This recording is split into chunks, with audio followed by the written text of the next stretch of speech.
আল্লাহ বলে, বন্ধু আপনি বলে দেন, আপনি বলে দেন, আপনি বলে দেন, তোমাদের জন্য আমি আল্লাহর পক্ষ থেকে নির্ধারিত মালাকুল মউত আজরাইল অবশ্যই তোমাদের মৃত্যু ঘটাবে, জান কবজ করবে, অতঃপর তোমরা সকলেই আমি আল্লাহর কাছে একত্র হব আখিরাতে।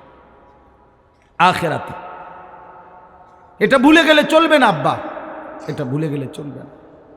এই জন্য আমি অনুরোধ করছি, এই ওয়াজ মাহফিলের মূল মাকসাদ, আমার ছোট বুঝ, এটা আমার ছোট্ট বুঝ যে আখিরাত মনে রাখা। আমার জীবনের আরেকটা অংশ আছে, আমার জীবনের আরেকটা গন্তব্য আছে। 2টা 4টা ভালো কাজ, 3টা 4টা ভালো কাজ, আমার কথায় রাগ হইয়েন না। 2টা 4টা 10টা ভালো কাজের দ্বারা পৃথিবীতে সমাজসেবক, মানব দরদি, জনদরদি হওয়া যায়, পৃথিবীর বাহবা মিলে।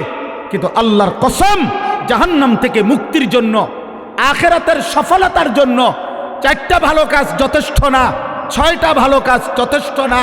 23 বছরের মুকাম্মাল ইসলাম, 30 পারা পূর্ণ কোরআন আপনার আমার জীবনে শতভাগ বাস্তবায়ন করা জরুরি। খামখেয়ালি করবেন না। আখিরাত 30,000 টাকা না, হাসরের মাঠ জান্নাত টাকা 30,000 না। মসজিদে টাকা 30,000 দিছেন, 4টা ফ্যান কিনা দিছেন, 2 কাতার টাইস করে দিছেন, জান্নাতের বুঝ হয়ে গেছে না? হ্যাঁ, জান্নাত কিতা? 2টা রুম আর একটা বারিন্দা। বহু সাবধান, আমি বললাম বহু ধনাঢ্য ব্যক্তি, বহু সম্পদশালী ব্যক্তি শুধু সাদাকা, মানে শুধু দান সদকাকেই মনে করে আখিরাত, শুধু এটারই মনে করে বড় আখিরাত। মানুষের দেখা হইলেই শুনাইব, হুজুর মসজিদ করছি, মাদ্রাসা করছি, এতিমখানা করছি, লিল্লা বোর্ডিং করছি। এটি সবটি মিলাইয়া একটা আমল সাদাকা, এটি সবটি একটা একটা। 100 কোটি টাকাও যদি আপনি দান করেন, হুজুর আপনি বলেন সবটা একটা আমল কিনা? একটা আমল না। দান সাদাকা 1 লক্ষ কোটি টাকা হোক, এটা তো একটা আমল। তো নামাজ, রোজা, হজ, চরিত্রের পবিত্রতা, হালাল উপার্জন, আপনি তো মিশা কথা কন, আপনি তো 2 নম্বরই ব্যবসা করেন, আপনি তো লোন নিছেন 1 কোটি টাকা, 200 কোটি টাকা, কারে বুঝান সিটারি?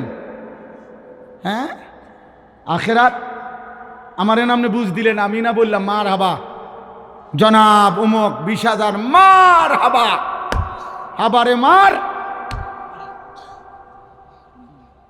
ঠিক আছে মার হাবা তো ঠিক আছে, কিন্তু আসমানওয়ালা খোদার কসম তিনি জিজ্ঞেস করবে কিয়ামতের দিন, বান্দা মিন আইনা ইকতাসাবা ওয়া ফীমা আনফাকা। আল্লাহ তাআলা বলবেন, আমার বান্দা হিসেব দাও, একটা একটা টাকা কোত্থেকে উপার্জন করেছো, একটা একটা টাকা কোথায় ব্যয় করেছো। আমি আপনাদেরকে দানের নিরুৎসাহিত করছি না, সতর্ক করছি। আমার এটা একটা ভয়, অসংখ্য আল্লাহর বান্দা এমনও হইতে পারে দান সৎকা করে গেছে, আমি তারে কেবল বাহবাই দিয়ে গেছি, কিন্তু হারাম থেকে যে বাঁচা দরকার। সুদের টাকা দান করলে যে কবুল হবে না, ঘুষের টাকা দান করলে কবুল হবে না, ওজনে কম দেওয়া টাকা দান করলে কবুল হবে না, 2 নম্বরই 6 নম্বরই টাকা দান করলে এটা কবুল হবে না, হবে না, হবে না, দৈন্তার নয় কান না। এ কথা যদি আপনারে আমি না বলি, হতে পারে আখিরাতে আমি আটকায়া যাব। ওই লোক বলবে আমি দিছিলাম, হুজুররা আমারে কিচ্ছু কয় না। নাইলে আমি আরেকটু চেষ্টা করতাম, আরেকটু নয়তো চেষ্টা করতাম হালাল হারামের পার্থক্য করার, কিন্তু হুজুরা তো বিষয়টা আমার এরকম ক্লিয়ার করছে না, আমার তো কেবল মারহাবা না দিল। তখন কি হবে আব্বা? তখন তো আমি আটকায় যাব। আজকে মনে করেন এখানে যদি আমরা 500 লোক হই, আর এখন যদি 1 ঘন্টা সময় পার হয়, তো 500 ঘন্টা পার হইছে 500 জনের। এই 500 জনের 500 ঘন্টা আল্লাহর কসম, আল্লাহর পক্ষ থেকে আমার কাছে আমানত। আমাকে এর হিসাব দিতে হবে। আমাকে 1 ঘন্টার হিসাব দিতে হবে না, 500 ঘন্টার হিসাব দিতে হবে। কারণ এই মানুষগুলো আল্লাহর কথা শুনতে বসছিল। এই জন্য আপনাদের কাছে আমি অনুরোধ করছি, আপনি পুরা দিন মানতে হবে। যদি বলেন হুজুর আপনার মধ্যেও তো ত্রুটি আছে, হ্যাঁ আমার মধ্যেও ত্রুটি আছে, আমি খোলা কণ্ঠে বললাম, আপনি আমার জন্য দোয়া করেন। কথা বোঝেন নাই? আপনি যদি বলেন অমুক হুজুরের মধ্যে তো ত্রুটি আছে, তো আপনি ওনার লেগে দোয়া করেন। আপনাদের জন্য আমরা দোয়া করি কিনা? কথা বলেন না? তো আপনারা আমার জন্য দোয়া করবেন। আল্লাহ হুজুরদের আপনার চোখের যেই হুজুর ত্রুটি, আপনি ওই হুজুরের লেগে একটু দোয়া করেন যে আল্লাহ এ হুজুররাও নেককার বানায় দেন, আল্লাহ হুজুররাও জাহান্নাম থেকে বাঁচাইয়া দেন। আমার হুজুর মানে কি জান্নাত থেকে আইছে? তাই হুজুর হিসাব দিতে হবে না? আখেরাতে হিসাব দিতে হবে কি না বলেন? অতএব বাপ, এই কোনো রকম খামখেয়ালি করা যাবে না। আখেরাত খামখেয়ালি নাব্বা। একটা দুইটা ভালো কাজের নাম আখেরাত না, পুরা দিন মানা, পুরা দিন মানা। সমস্ত গুনাহ আপনি ছাড়তে হবে, সমস্ত আমল আপনি করতে হবে। আপনি মুসলমান, আপনি মুমিন, আমি মুসলমান, আমি মুমিন, আমাকে সমস্ত গুনাহ ছাড়তে হবে, সমস্ত গুনাহ ছাড়তে হবে। আজ কি পরিমাণ মুসলিম যুবক মাদকাসক্ত, আজ কি পরিমাণ মুসলিম যুবক নারী নিয়ে ব্যস্ত। 16 বছরের ছেলে, 18 বছরের ছেলে, আপনি খবর লাগান, চোখে চেহারার দিকে তাকায় দেখেন, এই বড় মোবাইলে এই পরিমাণ নর্তকী আর উলঙ্গ ছবি দেখে ফেলছে। আমার মনে হয় না বিগত 60 বছরের কোনো বয়স্ক লোক 60 বছরও যদি টানা টেলিভিশন দেখা থাকে, উনি 60 বছরে যত নারী দেখে নাই, 3 দিনে মুসলমানের অগণিত কিশোর যুবক মোবাইলের এই সুযোগ পেয়ে উলঙ্গ নারী যে পরিমাণ দেখছে। এটা আব্বা, এটা দুষ্টামি না, এটা অসভ্যতা। দুষ্টামি আমরাও করছি ছোটবেলায়, আমাদেরও ছোটবেলায় আমগরে কইতো দুষ্টামি করস কি। জোহরের খানা আমরা আসরের সময় খাইছি, মামু দম দিছে তুই বেশি দুষ্ট হয়ে গেছ, কোন টাইম ধরে তোরে ডাকতেছি ভাত খাইতি, আয়স্তা কেন। এটা ছিল দুষ্টামি। হাডুডু খেলতে নামছি, খেলার মাঠ থেকে উঠা আসি নাই তো মামা দাদা দমক দিয়ে আনছে, সাইকেল চালাইতে দিছে, সাইকেল চালাইছি লম্বা টাইম। পুকুরের পারে বটগাছ আসিল, বটগাছের মধ্যে একটা ডাল পুকুরের দিকে নামানো ছিল, বারবার গিয়া গিয়া লাফাই লাফাই ওটার থেকে পানির ঝাঁপ দিয়ে পড়ছি আর ডুবাইছি। এটারে বলতো দুষ্টামি। আমগো আমলের দুষ্টামি ছিল, এটারে বলতো রে আব্বা। সাইকেল বেশি চালাইছি, দুষ্টামি করছি, এটা বলতো। কিন্তু তোমরা তো আব্বা আজকের কিশোর নওজোয়ান, তোমরা তো দুষ্টামি করছো না, তোমরা তো অসভ্যতা করছো। এটা তো দুষ্টামি না, সারা রাত দিন মোবাইলে উলঙ্গ ছবি দেখা, নর্তকী দেখা, জিনার ব্যভিচারের দৃশ্য দেখা, উলঙ্গপনা দেখা, এটা দুষ্টামি না, এটা চরিত্রহীনতা, এটা লাম্পট্য, এটা অসভ্যতা, এটা অসভ্যতা, এটা বেহায়াপনা, এটা বেহায়াপনা।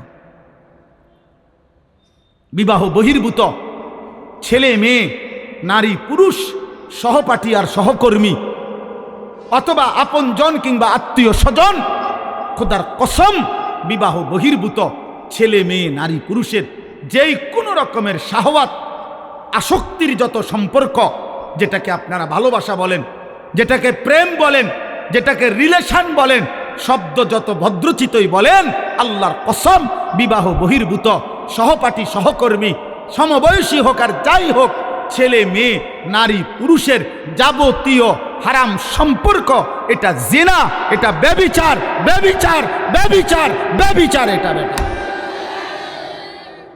এটা জিনা, জিনা। আপনি এটারে ভদ্রতার লেভেল লাগাইয়েন না। ভেজিটেবল কইলে মূলার হাক কোনো বেশি কিছু হয়ে যায় না, সাগে থাকে। রিলেশন বললে অসভ্যতা, ভালো কিছু হয়ে যায় না।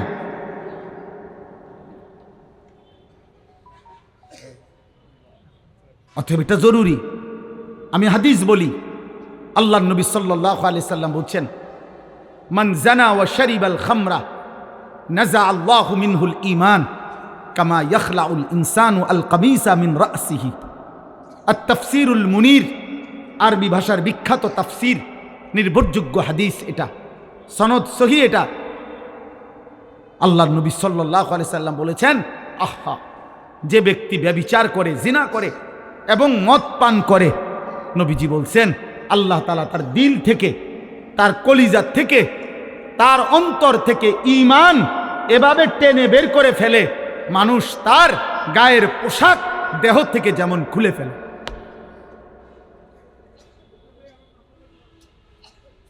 কি ভয়ঙ্কর কথা বলেন, বলেন কি ভয়ঙ্কর কথা। আল্লাহ রসুল বলছে আল্লাহ তাআলা তার অন্তর থেকে ঈমান নাযা টেনে বের করে ফেলে, মানুষ যেমন তার গায়ের জামা খুলে ফেলে। রাসূলুল্লাহ সাল্লাল্লাহু আলাইহি ওয়াসাল্লাম বলছে মান শারিবাল খামরা তারাকাস সালাহ ওয়া ওয়াকা আলা আম্মাতিহি ওয়া খালাতিহি। আল্লাহ, যে মদ পান করে, নেশাখোর, মদখোর, গাঁজাখোর, ফুট্টাখোর, বাবাখোর, ডালখোর, ইয়াবাখোর, হারামখোর, আল্লাহ রসুল বলছে তার নামাজ ছুটে যায়। সবচেয়ে জঘন্য কথা নবী বলছে এই মদখোর, নেশাখোর, নাফরমান অচিরেই তার আপনজন, মামি, চাচি, ফুফি, খালা, চাচাতো, মামাতো, ফুফাতো, খালাতো বোন, এমন নিকটাত্মীয়ের সাথে জিনা ব্যভিচার করতে উদ্যত হয়। এজন্য প্রত্যেক নেশাখোর ব্যভিচারী, প্রত্যেক ব্যভিচারী নেশাখোর। এই তিন জিনিস এক খতিয়ানে তিন দাগ। যেখানেই মদ সেখানেই নারী, সেখানেই গান বাদ্য। যেখানেই নারী সেখানেই মদ, সেখানেই গান। যেখানেই গান বাদ্য সেখানেই মদ, সেখানেই নারী। এই তিন জিনিস, মদ, নারী, গান, এক খতিয়ানে তিন দাগ।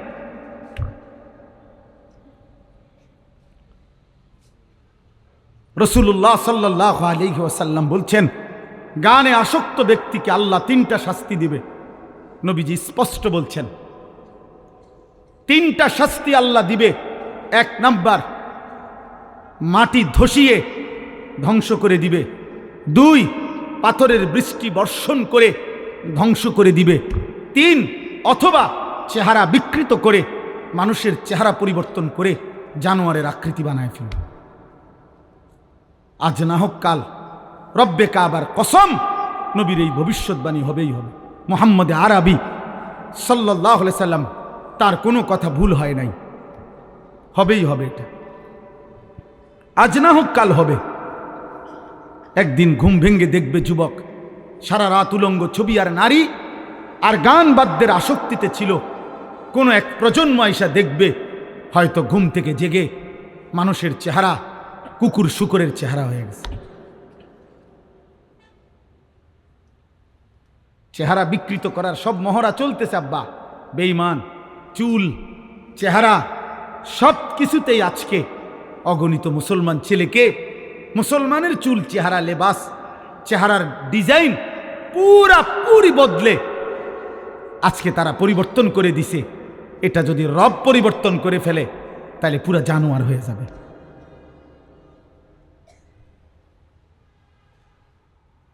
হ্যাঁ, এই জন্য আমি স্পষ্ট বললাম আখিরাতের জন্য সবগুলো গুনাহ ছেড়ে দিতে হবে।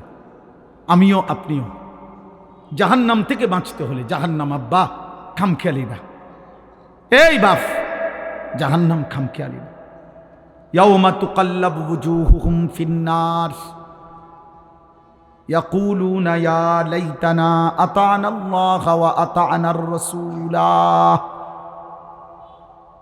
আল্লাহ বলে বান্দা জাহান্নামের মধ্যে নাফরমানদের চেহারাগুলো দুনিয়ার উত্তপ্ত কড়াইয়ের তেলের মধ্যে যেভাবে মাছ এই পিঠ ওই পিঠ চাপ দিয়ে দিয়ে ভাজি করে, আল্লাহর কসম আল্লাহ বলে জাহান্নামীর চেহারা জাহান্নামের আগুনে ফেরেশতারা এইভাবে উলট পালট করে পোড়াইতে থাকবে।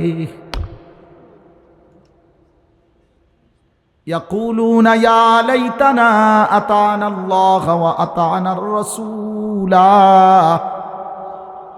জাহান্নামী নাফরমান প্রতি সেকেন্ড সেকেন্ড চিৎকার করবে আর বলবে, হায় আমার মন্দ কপাল, আফসোস, আমি যদি আল্লাহ এবং রাসূলের আনুগত্য করতাম,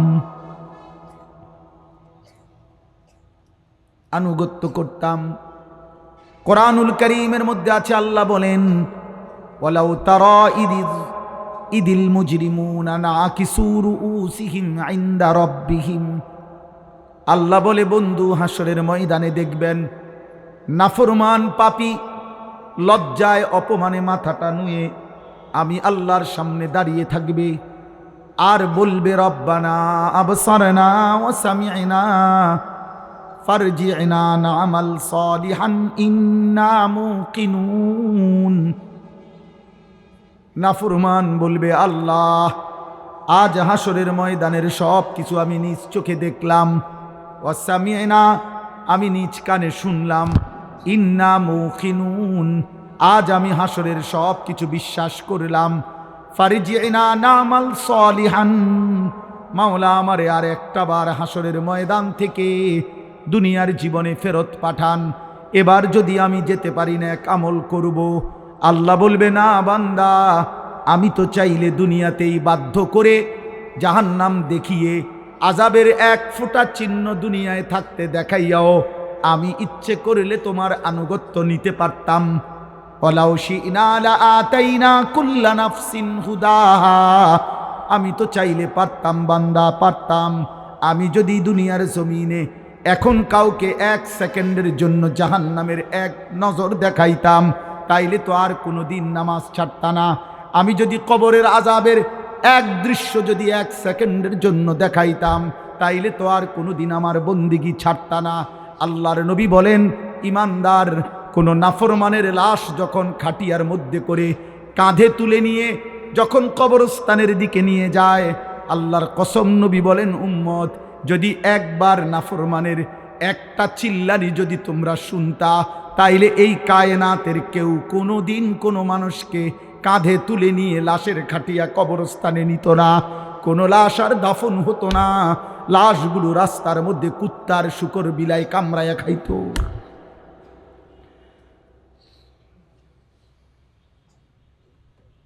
হাদিস হাদিস ফাজলামি কথা না।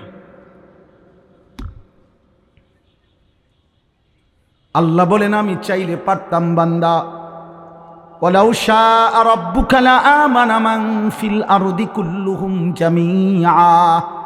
আল্লাহ বলে তোমার রব চাইলে তো সকলকেই ইমানদার বানাইতে পারতেন। ফালাউ শাআ লাহাদাকুম আজমাইন, আল্লাহ চাইলে তো সকলকেই হেদায়েত দিতে পারতেন কিনা বলেন না? এখানে আমরা যারা বসছি আমাদের প্রত্যেককে দিয়ে সেজদা করাইতে আল্লাহর পক্ষে সম্ভব? বলেন না কেন? এই যুবক বলো না, পারত। এশার নামাজ না পড়ে নাফরমান তোমরা যারা এক ওয়াক্ত নামাজ পড়ো না, খোদার 365 দিনে কোনো দিন যেই নাফরমান ফজরের নামাজ পড়লি না, এক বছরে কোনো দিন মুসলমানের বাচ্চা, তোর মা, তোর বাবা, তোর অভিভাবক, তোর সমাজ তোকে কোনোদিন বলল না যে ফজরের নামাজ পড়তে যদি একদিন ভোরবেলা আল্লাহর কোনো ফেরেশতা তোর ঘাড় ছাইয়া একটা থাপ্পড় দিত, তো তোর বংশের 14 গোষ্ঠী আর কোনোদিন সেজদা না দিয়ে ঘুমাইতো না। আল্লাহ চাইলে পারতেন, কিন্তু আল্লাহ বলেন আমি চাইছিলাম বান্দা না দেখে, আমার রসুলের কথা শুনে, আমার কোরআনের কথা শুনে, আমার মনোনীত উলামা, কত ইমাম, কত খতিব, কত আলেম, কত বক্তা, কত ওয়ায়েস, কত পীর, কত বুজুর্গ, কত আউলিয়া, কত চিৎকার করছে রে বান্দা, কত কানছে রে তোর সামনে, কতবার বলছে। সেদিন যদি তাদের কথা তুমি বিশ্বাস করে আমার গোলামি করতা, আজ আমি হাসরের ময়দানে নিজ হাতে জান্নাত তুলে দিতাম।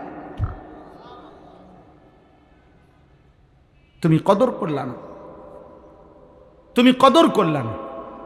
অতএব আপনারা আলহামদুলিল্লাহ দুনিয়া খুব বুঝেন। দুনিয়া আমি আর নতুন করে বুঝানোর, ওই যে বললাম আগের কথাটা, মাটির তলের কথা আর আসমানের উপরের কথা, এইটা বুঝেন না লোক কম তো আব্বা।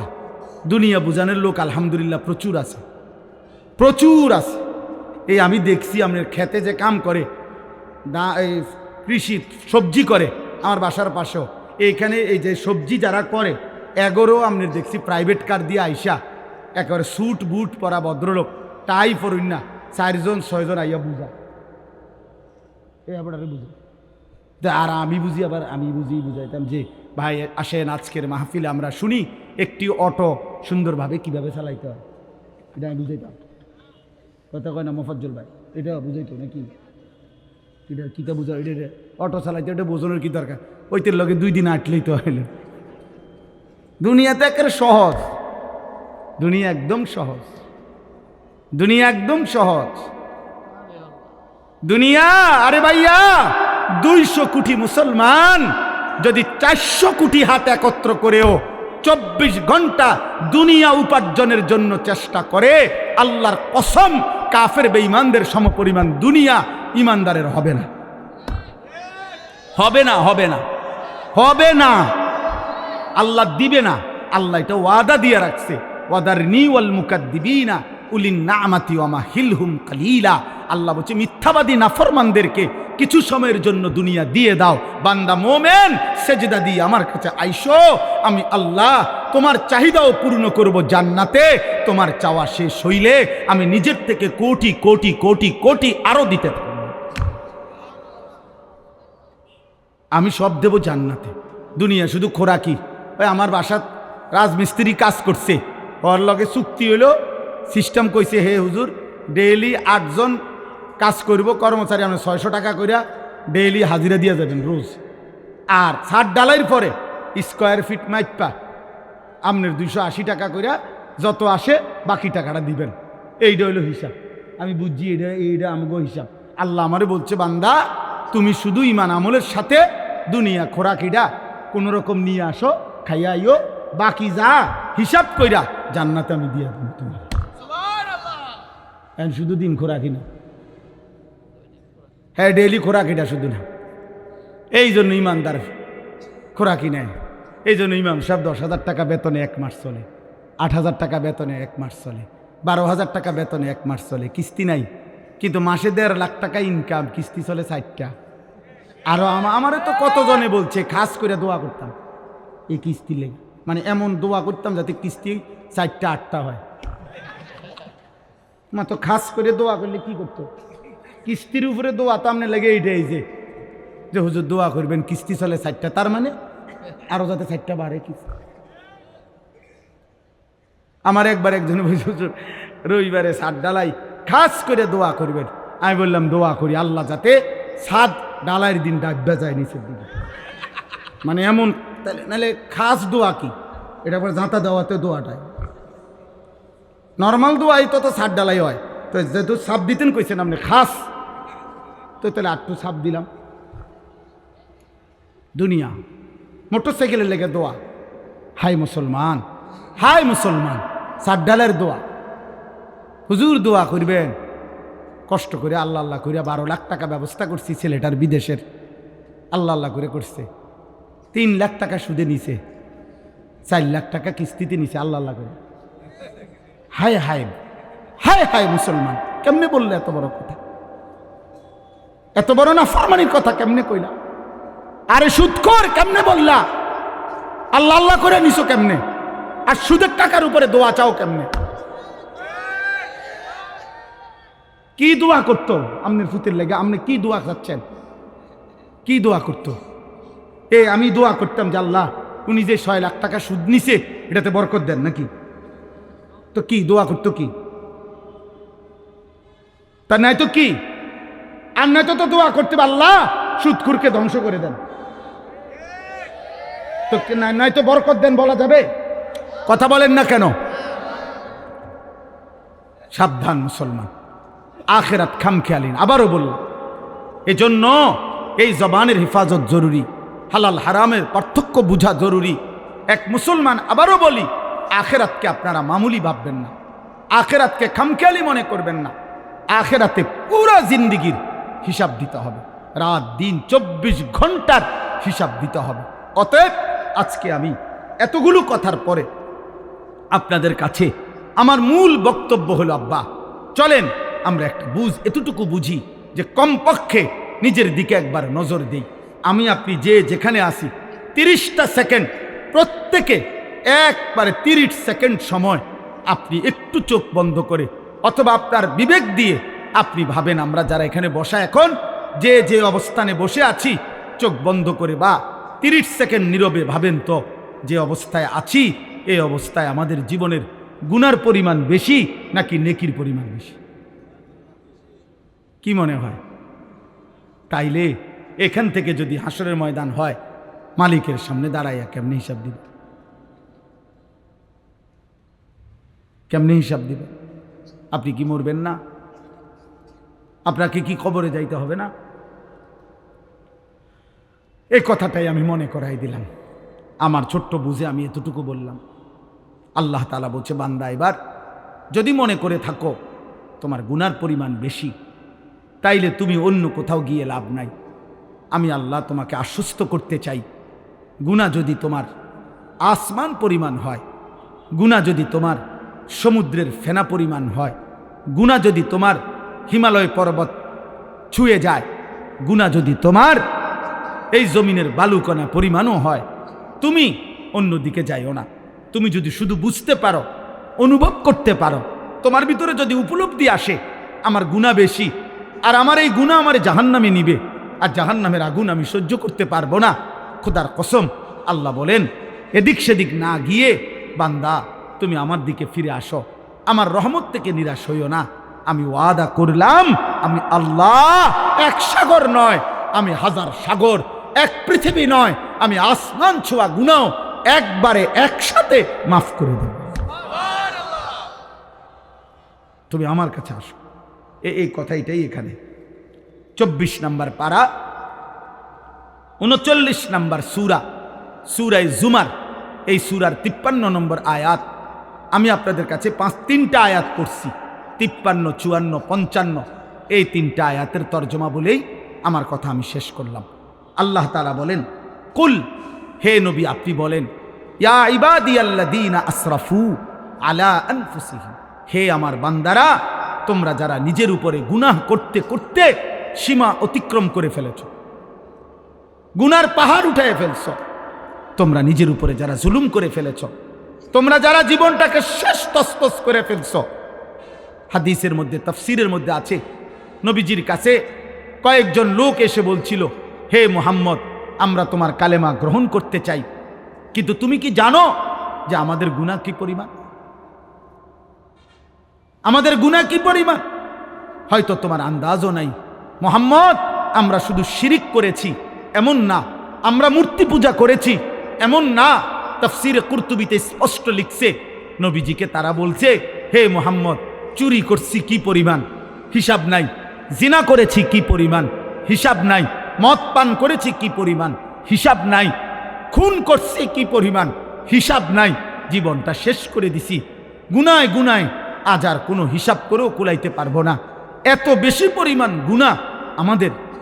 তো বলছে, মুহাম্মদ, তুমি যে বলছো আল্লাহ মাফ করে দিবে, কিন্তু মাফ তো করবে বুঝি, কিন্তু আমরা যে পরিমাণ গুনাহ করেছি আমাদের মনে হয় তোমার আল্লাহ এত বেশি পরিমাণ গুনাহ মাফ করবে না। গুনাহ যে আমাদের অনেক বেশি। তুমি আরেকবার তোমার আল্লাহকে জিজ্ঞেস করো, ওনারে বলতে কও, উনি আমগো কি পরিমাণ গুনাহ মাফ করে দিবে। মহান আল্লাহ পাক এই আয়াত তখন নাজিল করছেন। আল্লাহ বলছে, বন্ধু আমার বান্দাদেরকে বললেন, বলেন, হে আমার বান্দা, তোমার গুনার সংখ্যা তুমি হিসাব, কবিরা গুনাহ মাফ করে দেব, সগীরা গুনাহ মাফ করে দেব, বিদআত মাফ করে দেব, মুনাফিকি মাফ করে দেব, সব মাফ করে দেব। ইন্নাহু হুয়াল গফুরুর রাহিম। কেন মাফ করব না? আমি আল্লাহ গফুর, ক্ষমাশীল, রাহিম, দয়াবান। এবার আল্লাহ বলে, বান্দা তবে শোনো, তাহলে যদি তুমি সিদ্ধান্ত নাও আমার কাছে আসবা, আমি মাফ করব, তা এখন কি করতে হবে তোমাকে? আল্লাহ বলেন, তোমাকে 2টা কাজ করতে হবে। ওয়া আনিবু ইলা রাব্বিকুম, তোমাকে 1 নাম্বার ইরজিউ, আমার কাছে ফিরে আসতে হবে। তুবু, তাওবা করতে হবে। 1 নাম্বার ইনাবাত, আই রুজু, আই তাওবা, অর্থ হলো তুমি তাওবা করো, তাওবা করো, তাওবা করো, তাওবা করো। বান্দা আমার কাছে আসো, আমার কাছে তাওবা করতে হবে। কি করতে হবে বলেন, সবাই বলেন না, কি করতে হবে? তাওবা কিভাবে করে? তাওবা কিভাবে করে? আমার শায়েখ আল্লামা মুফতি মুশতাকুন নবী কাসিমি, আমি একটা জিনিস দেখাই দিই।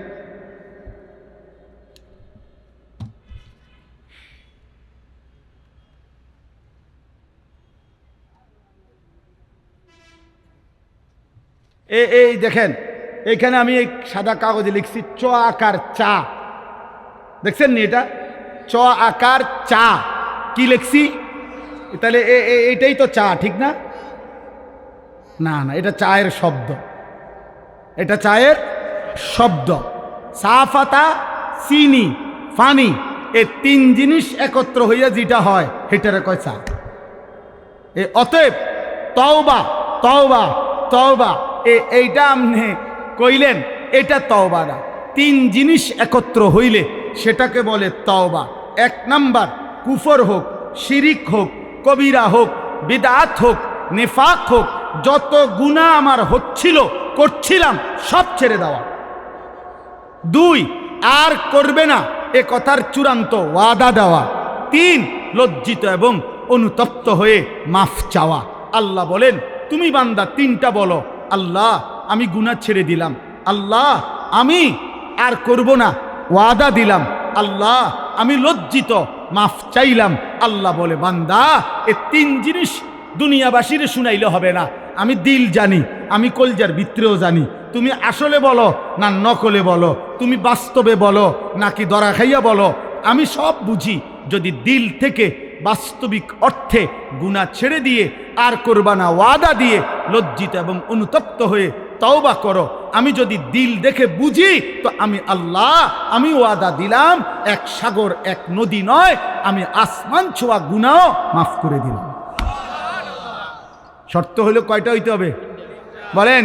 এক নাম্বার, গুনাহ ছেড়ে দিলাম, বলেন। দুই, আর করব না, ওয়াদা দিলাম, বলেন। তিন, লজ্জিত মাওলা, মাফ চাইলাম, আল্লাহ বলে মাফ করে দিলাম। আমরা দেশের এই সময় বিড়ি খায় হেবড়া, হেবড়ার মুখে আসবি তোবা তোবা তোবা তোবা, আস্তাগফিরুল্লাহ আস্তাগফিরুল্লাহ। কিও দেশটা কি শুরু হইলো? এই আমনে যেটি খাইতে আছেন এটি শুরু হয়েছে। আর হেবড়া তওবা করে, তওবা। টেলিভিশনের দিকে তাকাইয়া আছে রাক্ষসের মতো, নর্তকীর দিকে তাকায়া আছে, মহিলার দিকে তাকায়া তাকায়া, এরপরে কয় আস্তাগফিরুল্লাহ আস্তাগফিরুল্লাহ। কি ও দেশটায় কি চলতে আছে? এডি এই যে টেলিভিশন চলতে আছে, হ্যাঁ, হাবড়া তওবা করে, মস্কারি করেন। এটা তওবা, কথা বলেন না কেন? এটা তওবা, এটা আস্তাগফিরুল্লাহ। এমন আস্তাগফিরুল্লাহর উপরে আস্তাগফিরুল্লাহ, এমন আস্তাগফিরুল্লাহর উপরে কি আস্তাগফিরুল্লাহ। এই জন্য আমাদের করাচি হজরত কুতবে আলম আরিফ বিল্লাহ হজরত মাওলানা শাহ হাকিম মোহাম্মদ আখতার রহমতুল্লাহ আলাইহি, তিনি এটা বলছিলেন একবার, অর্থাৎ হজ্জের সফরে যাইতেছেন, বিমানের ফ্লাইটে ওনার সাথের হাজি এহরাম পরা, তো হজরতের সাথে বসা, তো যাইতেছে আর কি। তখন তো বিমানের মধ্যে যেই মহিলারা আপনার বিমানের কাজ করে, আপনার এয়ার হোস্টেস যেগুলো, এরা তো এদের কাপড় চোপড় তো অল্প অল্প, কোম্পানি দুর্বলের কারণে দুইজনে মিললে একজনেরটা পড়ে, কথা বুঝছেন? এটা কোম্পানির সামর্থ্য কম, এই জন্য। তো এই মহিলাদের দিকে তাকাইয়া তাকাইয়া তাকাইয়া হাজি সাহেব, ওই হজরতের সাথের হাজি সাহেব, ও বেখেয়ালে কইতেছে আর কি, আস্তাগফিরুল্লাহ আস্তাগফিরুল্লাহ। হজরত দেখছেন এগুলোর কাপড় চোপড়ের কি হালাত? তে হজরত তখন বলছে, হ্যাঁ ভাই, তেরি আস্তাগফিরুল্লাহ পর আস্তাগফিরুল্লাহ, তোমার আস্তাগফিরুল্লাহর উপরে আস্তাগফিরুল্লাহ। পহলে তো নজর হটাও, ফের আস্তাগফিরুল্লাহ পড়ো। আগে তো চোখ সরাও, বেডির দিকে চাইয়া রইছো, আবার কব আস্তাগফিরুল্লাহ আস্তাগফিরুল্লাহ। এ কোন সা আস্তাগফিরুল্লাহ? এটা কিসের আস্তাগফিরুল্লাহ? এটা নিয়ে আস্তাগফিরুল্লাহ আমনে। তাইলে মূলত কি? গুনাহ ছেড়ে দিলাম, আর করব না, ওয়াদা দিলাম, লজ্জিত অনুতপ্ত হয়ে মাফ চাইলাম। ওয়া আসলিমু লাহু মিন ক্বাবলি আন ইয়াতিয়াকুমুল আযাবু সুম্মা লা তুনসারুন। আল্লাহ বলে, প্রথম হলো তওবা করো, দুই নাম্বার হলো এখন থেকেই, আজকের থেকেই, যেদিন তওবা করলা, যেদিন বুঝলা, সেদিন থেকেই আমার আনুগত্য শুরু করে দাও। এখন থেকে আর পিছনের গুনাহ আর করবা না, আমার হুকুম ছাড়বা না। আজই নামাজ শুরু করো, আজকেই শুরু করো, আজকেই শুরু করো, আজকেই শুরু করো। আল্লাহ তৌফিক দান করেন। আল্লাহ বলে, বান্দা এই দুই কাজ, তওবা করো এখন, আনুগত্য আমার ইবাদত শুরু করো এখন। মৃত্যু আসার আগে আগেই, মৃত্যু আসলে আর তোমাকে সাহায্য করা হবে না, আর সাহায্য করা হবে না। তৃতীয় আয়াতে আল্লাহ বলেন, ওয়াত্তাবিউ আহসানা মা উনজিলা ইলাইকুম মির রাব্বিকুম মিন ক্বাবলি আন ইয়াতিয়াকুমুল আযাবু বাগতাতাও ওয়া আনতুম লা তাশউরুন। আল্লাহ বলেন, আবারও বলছি, আমি যেই শ্রেষ্ঠতম কিতাব কোরআন নাজিল করেছি, আমার কোরআন মৃত্যু আসার আগে আগেই আনুগত্য করো। হঠাৎ মৃত্যু আসবে যা তুমি টেরও পাবে না, অতএব তার আগে আগেই বান্দা তুমি আমার কোরআন ধরো, আমার দ্বীন ধরো, আমার আনুগত্য করো, আমার বন্দিগি করো। আমার ভাই, আমার বন্ধু, কোরআন আপনাকে এটা বুঝাইতে চাইছে। এজন্য কোরআনুল কারীম আল্লাহ বলছে, ফাতাবিরু ইয়া উলিল আবসার, হে চোখওয়ালা বান্দা তুমি ভাবো। ফাতাবিরু ইয়া উলিল আলবাব, হে বুদ্ধি বিবেচনা সম্পূর্ণ বান্দা ভাবো। ফাতাবিরু, আল্লাহ তাআলা বলছে, ইন্নামা ইয়াতাযাক্কারু উলুল আলবাব, বুদ্ধি বিবেচনা সম্পূর্ণ বান্দা আমি আল্লাহর কথা থেকে উপদেশ গ্রহণ করবে। আল্লাহ কোরআনুল কারীমের মধ্যে বলছে, আমি কোরআনের এই কথাগুলো কেন দিলাম? লাআল্লাকুম তাযাক্কারুন, যেন তোমরা উপদেশ গ্রহণ করতে পারো। লাআল্লাহুম ইয়াতাফাক্কারুন, যেন আমার বান্দারা ভাবতে পারে, ফিকির করতে পারে। লাআল্লাহুম ইয়াত্তাকুন, যেন আমার বান্দারা আমি আল্লাহকে ভয় করতে পারে। লাআল্লাকুম তাত্তাকুন, যেন তোমরা নিজেকে মুত্তাকি বানাইতে পারো। আল্লাহ বলছেন এটা, লাকাদ কানা ফি কাসাসিহিম ইবরাতুল লিউলিল আলবাব। আল্লাহ বলছে, বান্দা কোরআনুল কারীমে আমি বহু জাতি, ব্যক্তি, সম্প্রদায়ের অনুগত অবাধ্য ঘটনা, অনুগত জাতির ঘটনাও বলছি, নাফরমান জাতির ঘটনাও বলেছি, অনুগত বান্দার ঘটনাও বলেছি, অবাধ্য বান্দার ঘটনাও বলেছি। এই কোরআনে আমি মূসার কথাও বলছি, ফেরাউনের কথাও বলছি। এই কোরআনে আমি ইব্রাহিমের কথাও বলেছি, নমরুদের কথাও বলেছি। এই কোরআনে আমি আসহাবে কাহাফের ইমানদার যুবকের ঘটনাও শুনাইছি। আবার আবার কওমে লূহ, কওমে লূত, নাফরমান জাতির ঘটনাও শুনাইছি। কেন? তোমার বিকাল বেলার অফশোর টাইম পার করার জন্য না, তোমার বিনোদনের জন্য না। আল্লাহ বলেন, ইবরাতুন, উপদেশ গ্রহণের জন্য, উপদেশ গ্রহণের জন্য, ইবরত। অতএব দোস্ত আমার, বন্ধু আমার, আমি শুধু এতটুকু ভাবনা নিয়েই আসছি আপনাদের কাছে, আমরা যেন প্রত্যেকেই আত্ম উপলব্ধি, আত্মগঠন, আত্মশুদ্ধি, এটুকু যেন আমাদের মধ্যে তৈরি হয়। আলাইকুম আনফুসাকুম, কু আনফুসাকুম। তো বলতেছিলাম, নবীজিকে আল্লাহ বলছে, সূরা নিসার মধ্যে আছে, খুদ রাসূলুল্লাহ সাল্লাল্লাহু আলাইহি সাল্লামকে বলছে আল্লাহ, ফাকাতিল ফি সাবিলিল্লাহ লা তুকাল্লাফু ইল্লা নাফসাকা। হে নবী আমার, বন্ধু আমার, জীবন চলার পথে যুদ্ধের ময়দানে আপনার সাথে যদি কেউ না থাকে, আপনি একাই যুদ্ধ করেন। লা তুকাল্লাফু ইল্লা নাফসাকা। আল্লাহ বলে, বন্ধু মনে রাখবেন, শেষ পর্যন্ত আপনি রাসূল হওয়ার পরেও এই পৃথিবীর কারো ব্যাপারে আপনি যদি কোনো জবাবদিহিতা না করতে হয়, কিন্তু আপনার নিজের হিসাব, নিজের জবাবদিহিতা, এটা কিন্তু আপনাকে করতে হবে। একা একা, ইল্লা নাফসাকা, আপনি আপনার ঈমান আমলের হিসাব দিতে হবে, ঈমান আমলের হিসাব দিতে হবে। খুদ রাসূল সাল্লাল্লাহু আলাইহি সাল্লামকে আল্লাহ বলছেন, লা তুকাল্লাফু ইল্লা নাফসাক ওয়া হাররিদিল মুমিনিন। মুমিনদেরকে আপনি আল্লাহর পথে উৎসাহিত করতে থাকুন, বলতে থাকুন, কিন্তু আপনার নিজের ব্যাপারে শতভাগ যত্নবান থাকবেন। কোরআনুল কারীমের মধ্যে আল্লাহ নবীজিকে ডাইরেক্ট বলছেন, লা ইন আশরাকতা লা ইয়াহবাতান্না আমালুক। বন্ধু আপনাকে বললাম, আপনাকে একা বলছি, এক জাররা শিরিক আপনার মধ্যে মাধ্যমে আপনার দ্বারা যদি প্রকাশ পায়, আমি আল্লাহ আপনার পুরা জিন্দেগীর সমস্ত বন্দিগি আমল একসাথে শেষ করে দেব। এক সুতা শিরক যদি আপনি করেন, দোস্ত, এই মোবাইল হাতে ধরা শুনলে 100 বছরও তুমি কিছু বুঝতা না। এই জীবন অপদার্থ, জীবন অপদার্থই থাকবে। বুঝছো বাংলা কথা? বাংলা কথা বুঝো না ইংরেজি কমু?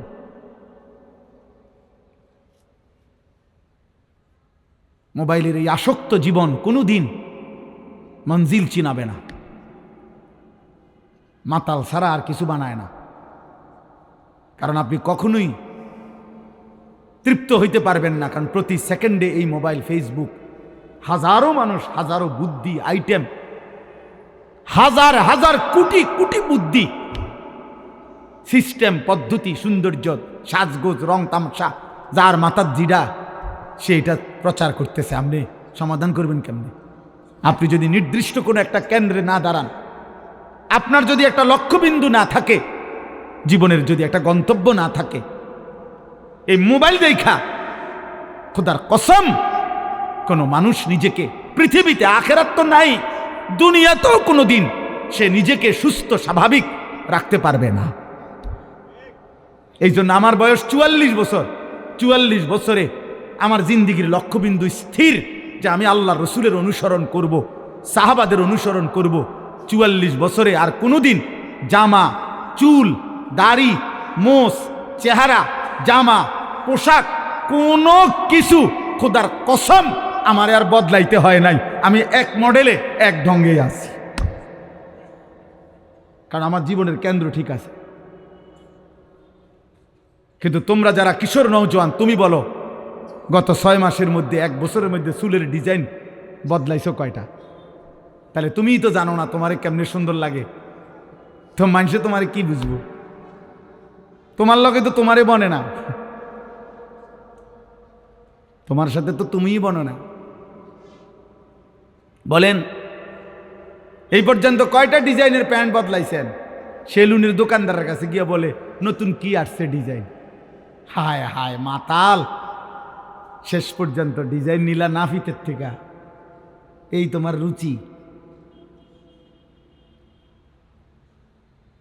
ডিজাইন নিলা নাফিতের থেকে, নাফিতে শেবের পরে আয়না দিয়ে দেখাইয়া দুদিকে দেখা আপনার এই সেরকম লাগতে আছে। জিগাইলেন না কিরকম, মানে সেরকমটা কেনা? সেটা বুঝছি তো, আপনি সেরকম তো বুঝছি, কেউ একজন, সে কে? জোনায়েদ বাগদাদি, তো বাইজিদ বোস্তামি, তো সেটাকে আরে জিগান না। কিশোর ভাই, যুবক ভাই, তোমার সমবয়সী যে তোমারে বললো দোস্ত তোরে সেরকম লাগে, তেহরে জিগান না দোস্ত সেরকমটা কে? সেটাকে তুমি তার কলজাটা খুললে যদি রিপোর্ট আইয়ে দেখবা, সে বলতে সে তোমারে বুঝাইছে দোস্ত তোমারে ফুট্টা খোরের মতো লাগে, বাবা খোরের মতো লাগে, ডাইল খোরের মতো লাগে, ইয়াবা খোরের মতো লাগে।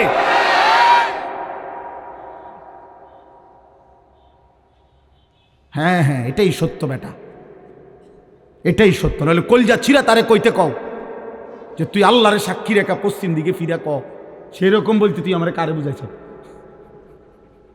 হ্যাঁ হে কৌক, হে কইব জোনায়েদ বাগদাদি, কি আনোয়ার ভাই হে কইব? জীবনও বলবে না, জীবনও বলবে না বেটা। এই জন্য ভাইয়া জীবনের একটা কেন্দ্রবিন্দু থাকতে হয়, লক্ষ্যবিন্দু থাকতে হয়, মঞ্জিল চিনতে হয়। আমাকে জানতে হবে আমি 100 মিটার দৌড় দিচ্ছি না 200 মিটার, না দৌড় দিলাম এক দৌড়ে গেলাম গা দাউদকান্দি পার হইয়া, আমারে কইছে কাবিলা থামতো, আমি গেছি গা দাউদকান্দি। এটা হবে না। আমাকে জানতে হবে আমি থামবো কোথায়, আমি যাব কোথায়, আমার হায়াতের কেন্দ্র কোথায়। প্রত্যেক নবী রাসূল বাপ আসমানি কিতাব আমাদের জীবনের টার্গেট ঠিক করতে চাইছে।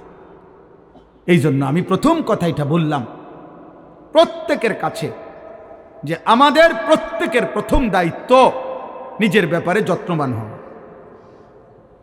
যত্নবান হওয়া।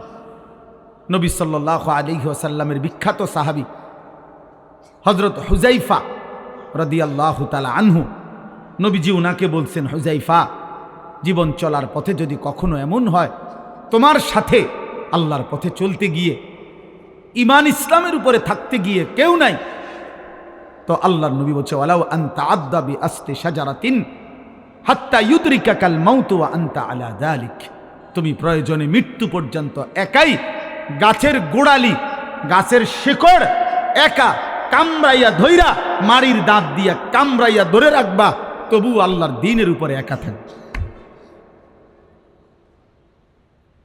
अगरचे बुत है जमात की आस्तीनों में, मुझे है हुक्म खुदा ला इलाहा इल्लल्लाह। আল্লামা ইকবাল বলছেন মোমেন হবে এমন, তাওহীদ কাকে বলে, লা ইলাহা ইল্লাল্লাহ এ কথার মানে কি? এ কথার মানে হলো মোমেন এটা বলবে, হে জাতি, হে পৃথিবী, যদি তোমাদের প্রত্যেকের হাতে একটা একটা মূর্তি থাকে, তোমাদের প্রত্যেকের বগলের নিচে একটা একটা মূর্তি থাকে, আমাকে যদি মূর্তির স্তূপের মাঝখানেও দাঁড় করায়, আমি সেখানে দাঁড়িয়েও বলবো লা ইলাহা ইল্লাল্লাহ। এটারে তাওহীদ বলে, এটারে বলে ঈমান, এরে বলে মুমিন। যে আমার চোখের সামনে সব হারিয়ে যাক, আমি আল্লাহরে ছাড়ব না। আমার আশেপাশের সব হারিয়ে যাক, আমি আল্লাহরে ছাড়ব না। আমি নাফরমানি করব না, আমি আমার রবের হুকুম থেকে এক চুল নড়ব না। কি হবে শেষ পর্যন্ত? এই পৃথিবী ষড়যন্ত্র করুক আর হুমকি দোক আর ধমকি দোক, শেষ কি করবে? গুলি করবে। শেষ কি করবে? ব্রাশ ফায়ার করবে। শেষ কি করবে? গুম করে দিবে। শেষ কি করবে? হত্যা করবে। শেষ কি করবে? খুন করে ফেলবে। আর কি এরপরে? এরপরে কি? ফালাস্তু বালি হিনা উকতালু মুসলিমান আলা আইয়ি শিক্কিন কানা লিল্লাহি মাসরাই। বুখারীর riwayat, নবী সাল্লাল্লাহু আলাইহি সাল্লামের বিখ্যাত সাহাবী হযরত খুবাইব ইবনে আদি, একজন সাহাবী খুবাইব রাদিয়াল্লাহু তাআলা আনহু, তানঈম নামক জায়গায় মক্কায়, মানে এখানে এখন যে মসজিদে আয়েশা বলে ইমাম সাহেব, এই মসজিদে আয়েশার পাশে হাজী সাহেবরা পরবর্তী উমরাগুলো যেখান থেকে করে আয়েশা মসজিদ কয়, এহরাম বাঁধে যেখানে, এই আয়েশা মসজিদের পাশের জায়গাটারই বলে তানঈম। এই জায়গায় নবীজির এই সাহাবীকে ফাঁসিতে ঝুলানো হয়েছিল। মক্কার কাফেররা হযরত খুবাইবকে যেদিন ফাঁসিতে ঝুলায়, সেদিন মক্কার নেতা আবু সুফিয়ান হযরত খুবাইবকে বলছিলেন, খুবাইব, ফাঁসির শেষ মুহূর্তে, ফাঁসির পূর্বক্ষণে তোমার জীবনের শেষ তামান্না কি? হযরত খুবাইব বলছিলেন, আমি 2 রাকাত নামাজ পড়তে চাই। তো রশি খুলে দিছে, উনি 2 রাকাত নামাজ পড়ছে। 2 রাকাত নামাজ পড়ে চোখের এক ফোঁটা পানি ফেলে 2 হাত তুলে আল্লাহকে বলছে, আল্লাহ, আজ আমার জিন্দিগির শেষ সেজদা। এই দুশ্মনরা ভাববে আমি মৃত্যুর ভয়ে দেরি করতেছি, যদি এটা না ভাবতাম তো আখিরি সেজদা আরো লম্বা করে দিতাম, আরো লম্বা করে দিতাম মাওলা। বাকি ওরা বলবে আমি মৃত্যুর ভয়ে দেরি করতেছি, এই জন্য ছোট করে ফেললাম। আল্লাহ, আমার আপনার কাছে আবদার, ওরা আমারে এখন ফাঁসিতে ঝুলাবে। আমার এই ফাঁসিতে ঝুলানোর এই দৃশ্য মক্কায়, নবীজি তখন মদিনায় হিজরত করে চলে গেছেন। হযরত খুবাইব বলছেন, আয় রব্বুল আলামিন, আমার শেষ তামান্না আমার মদিনার নবী যেন মদিনায় বসে আমার ফাঁসির দৃশ্য সরাসরি দেখতে পায়।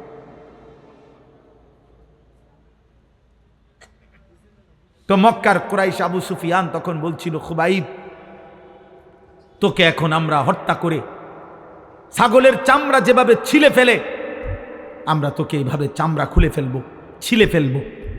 এই তখন তিনি একটা কথা বলছিলেন, শুধু এইটাই বুখারীতে আছে, ফালাস্তু বালি হিনা উকতালু মুসলিমান। আবু সুফিয়ান শোনো, আমি যখন আল্লাহর আনুগত্যের উপরে, ইসলামের উপরে, আমার খোদার সেজদার উপরে যখন মরতে পারছি, অতএব আমি আর কোনো পরোয়া করি না। আলা আইয়ি শিক্কিন কানা লিল্লাহি মাসরাই, তোমরা আমারে যেদিকেই ফিরাইয়া ফাঁসি দাও, যেদিকেই টেনে হিসড়ে শেষ করো, আমার শরীর যা ইচ্ছা তাই করো, আমার কোনো অসুবিধা নাই। আমি আমার রবের গোলামি করে আল্লাহর জন্য জান দিচ্ছি, খালাস। আর কোনো পরোয়া নাই। এই জন্য বাপ, এটা জীবনের মূল অর্থ। আমি গন্তব্য চিনি, এটা আমার জীবনের মূল সার্থকতা। আমরা মুসলমান, এই পৃথিবীর সব আয়োজন ছিল, আছে, থাকবে, আমি থাকবো না। আমি থাকবো না। ক্ষমতার পালা বদল হবে,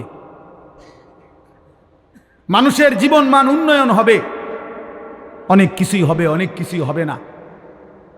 পৃথিবী অনেক কিছুই হবে, অনেক কিছুই হবে না।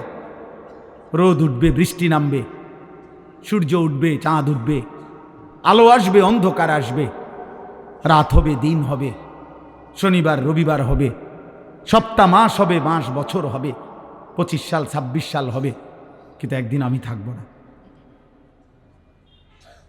একদিন আমি থাকবো না।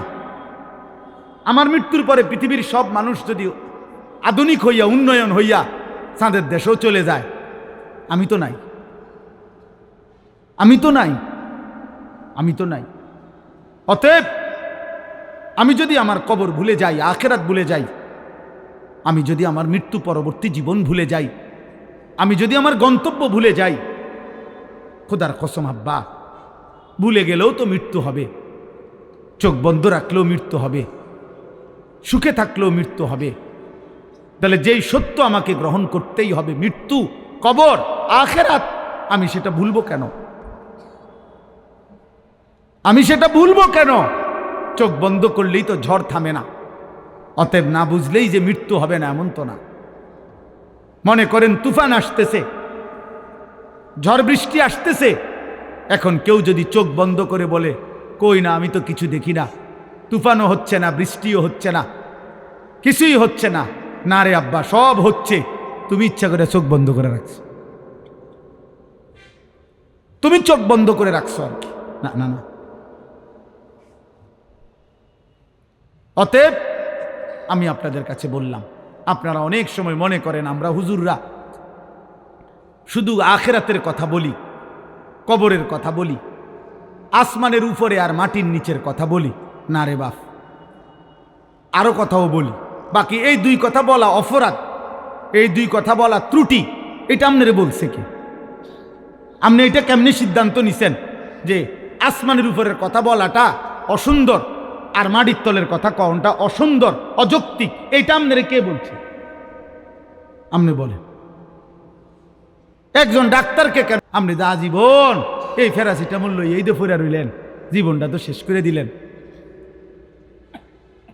আপনি তো কোনোদিন একটা বিল্ডিং এর প্ল্যানিং দিলেন না, ইঞ্জিনিয়াররে কেন বললেন না আজীবন এই ইট বালু সিমেন্ট নিয়া পইরা রইলেন?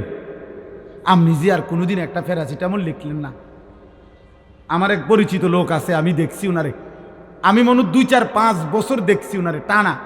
ওনার 2 হাতে 2টা মোবাইল, উনি এই জমির ব্যবসা করে, হাউজিং।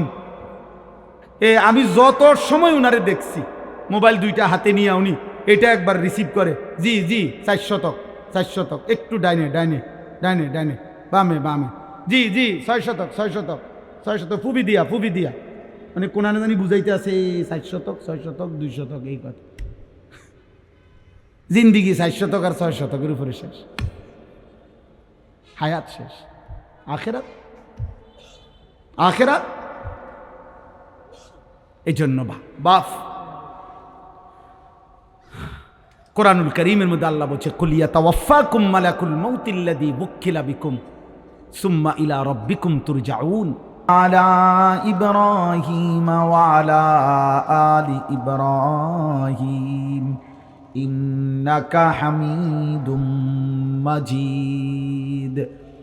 সুবহানাকা লা ইলমা লানা ইল্লা মা আল্লামতানা ইন্নাকা আনতাল আলিমুল হাকীম।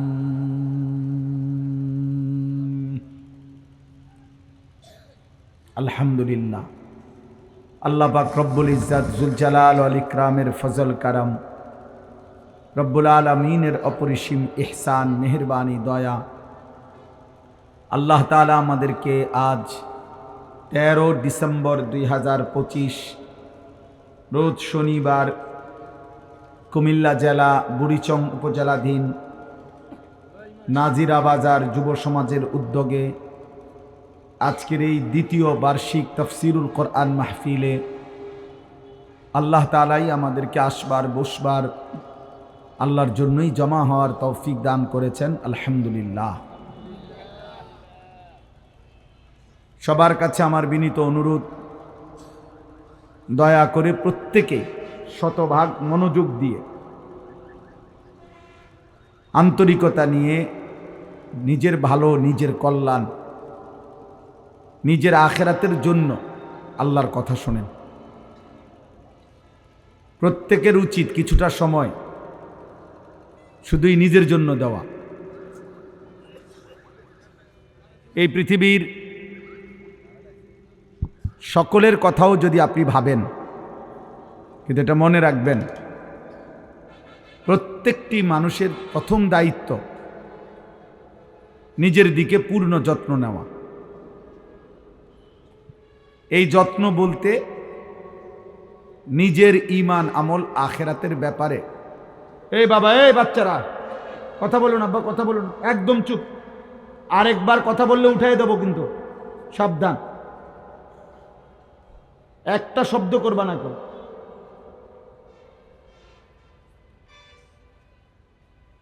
তাইলে এটা জরুরি। আমাদের অসংখ্য মানুষ আছে, আমরা এমন আলহামদুলিল্লাহ অনেক ভালো কাজ করি আমরা, পরোপকার, মানবতার কল্যাণ, কিন্তু এই ক্ষেত্রে এটা খুব মনে রাখতে হবে। কোরআনুল কারীমের মধ্যে আল্লাহ তাআলা ভীষণ গুরুত্ব দিয়েছেন যে হে ঈমানদার, তোমার প্রথম দায়িত্ব তোমার নিজের ঈমান আমল হেফাজত করা। ইয়া আইয়ুহাল্লাযীনা আমানু আলাইকুম আনফুসাকুম, কোরআনুল কারীমের সূরা মাঈদার আয়াত। হে ঈমানদারগণ, তোমরা প্রত্যেকেই নিজেকে আঁকড়িয়ে ধরো। আল্লাহ বলছেন আলাইকুম আনফুসাকুম, আত্মগঠন, আত্ম উন্নয়ন, আত্মশুদ্ধি, নিজের জীবন, নিজের আখলাক, নিজের ঈমান, নিজের আখিরাত, নিজের চলাফেরা, উঠা বসা আল্লাহ তাআলার হুকুম অনুপাতে গড়ে তোলা, এটা আমাদের প্রত্যেকের উপরে জরুরি, ভীষণ জরুরি। কোরআনুল কারীমের মধ্যে আল্লাহ তাআলা বলছেন ইয়া আইয়ুহাল্লাযীনা আমানু কু আনফুসাকুম ওয়া আহলিকুম নারা, হে ঈমানদারগণ, তোমরা নিজেকে বাঁচাও এবং পরিবারের সদস্যদেরকে বাঁচাও নারান, জাহান্নামের আগুন থেকে। তাহলে আলাদা করে বলছে নিজেকে বাঁচাও এবং পরিবারের সদস্যদেরকে বাঁচাও। তোমরা সকলে বাঁচো একসাথেও বলতে পারতেন, কিন্তু আল্লাহ তাআলা বুঝাইছেন আলাদা করে। উদ্দেশ্য কি? উদ্দেশ্য হলো জীবন চলার পথে কখনো যদি এমনও হয় স্ত্রী, পুত্র, পরিজন কেউ আল্লাহর পথে নাই, তবুও তুমি একা হলেও নিজেকে বাঁচাও।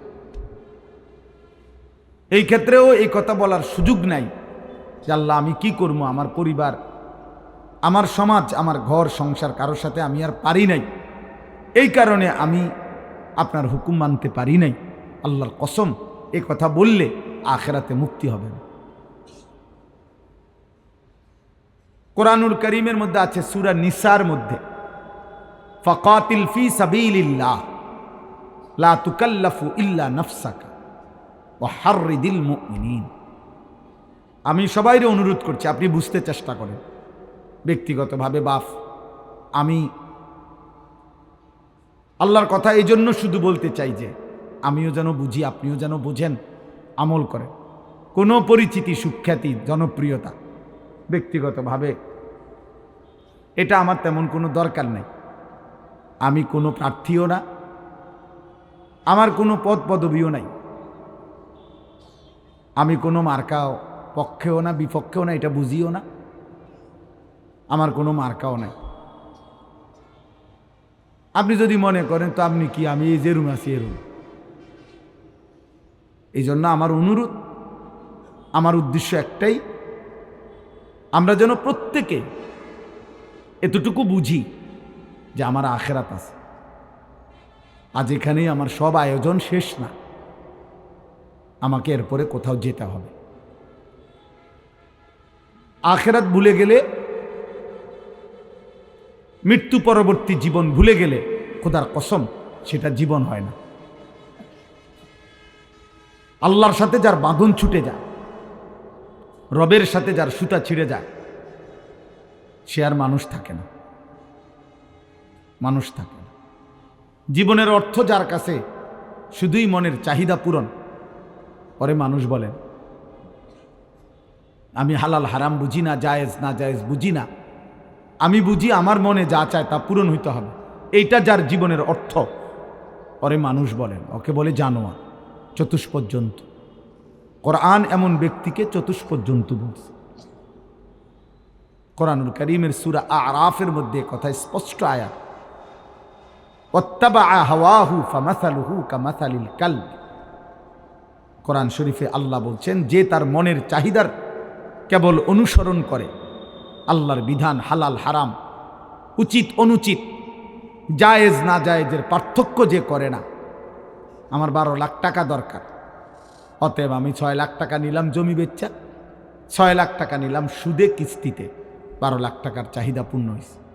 হালাল হারাম আমি বুঝি না, আমার টাকা দরকার, আমার নারী দেখা দরকার, আমার লজ্জাস্থানের চাহিদা, অতএব আমি মোবাইলে নর্তকী ছবি, উলঙ্গ দৃশ্য, জিনা, ব্যভিচার, নাটক, সিনেমার নায়িকা, রাস্তার বেহায়া নারী, যা পাই আমি সব দেখলাম, কারণ আমার কাছে কোনো হালাল হারাম পার্থক্য নাই। আমার চাহিদা পূরণ হওয়া, এটা হলো আমার মাকসাদ। আল্লাহর কসম এরে মানুষ বলে না, একে মানুষ বলে না। কোরআনুল কারীমে আল্লাহ বলছে ওয়াত্তাবা হাওয়াহু ফামাসালুহু কামাসালিল কালব। জীবন যার কাছে শুধু চাহিদা পূরণ, তার উদাহরণ কুকুরের মতো। কামাসালিল কালব, ওই জীবন কুত্তার জীবন, ওই জিন্দিগি কুত্তার জিন্দিগি, কুকুরের জীবন। সরাসরি কোরআন শরীফের আয়াত। অতএব জীবন যার কাছে শুধু চাহিদা পূরণ, সে ইনসান না, সে মানুষ না। আল্লাহ তাআলা প্রয়োজন পরিমাণ আকল, বুদ্ধি, বিবেচনা, প্রয়োজন পরিমাণ প্রত্যেক জীব প্রাণীকে আল্লাহ দিয়েছে। আতা কুল্লা শাইইন খালকাহু সুম্মা হাদা, এটা কোরআনের আয়াত। প্রত্যেককেই দিয়েছেন। একটা কুকুর লাঠি আলগি দিলে হে কেমনে বুঝলো, হে দৌড় দিল কা? সে এটা বুঝলো কেমনে যে এই লাঠিটা আলগি দিলে, এটা দিয়ে বাড়ি দিলে আমার ক্ষতি হবে, নাহলে হে দৌড় দিল কা? বুঝা গেল এটুকু বুঝ আল্লাহ তাআলা তাকে দিয়েছেন। অতএব প্রয়োজন পরিমাণ আকল আল্লাহ তাআলা প্রত্যেককে দিয়েছেন, কিন্তু পূর্ণ আকলে তাম, পূর্ণ আকল, বুদ্ধি, বিবেচনা আল্লাহ তাআলা মানুষকে দিয়েছে। সেটা কেন? শুধুমাত্র আত্মরক্ষা আর শুধু ভাত মাছের চাহিদা পূরণ, এটার জন্য না। এতটুকু যদি হয় তো এতু ও গরু, ছাগল, কুকুর, বিড়াল রে যেদূর দিছে বুদ্ধি বিবেচনা, এদূরের স্বার্থ। এদূর বুদ্ধি বিবেচনা নিয়ে তো গরু, ছাগলও, কুকুর, বিড়ালও তো দুনিয়া ভোগ করে, খায়, ঘুমায়, পেশাব পায়খানা করে, লজ্জাস্থানের চাহিদা পূরণ করে। নাই তো কুকুরের বাচ্চা হয় কেমনে, ছাগলের বাচ্চা হয় কেমনে? দোস্ত, এটা বোঝা উচিত, এটা ভীষণ বোঝা উচিত। এদূর আকল এ তো জানোয়ারেরও আছে, শুধু চাহিদা পূরণের জন্য যেটুকু দরকার। তাহলে আমি আপনি মানুষকে আল্লাহ তাআলা আকলে তাম, পূর্ণ আকল কেন দিলেন? তাই ভিন্ন কিছুর জন্য। শুধু ভাতের চাহিদা, খাবারের চাহিদা, পেটের চাহিদা, শুধু ঘুম, শুধু উপার্জন, শুধু লজ্জাস্থানের চাহিদা পূরণ, এটুকু যার মাকসাদ, উদ্দেশ্য, ও মানুষ না হলেও চলতো,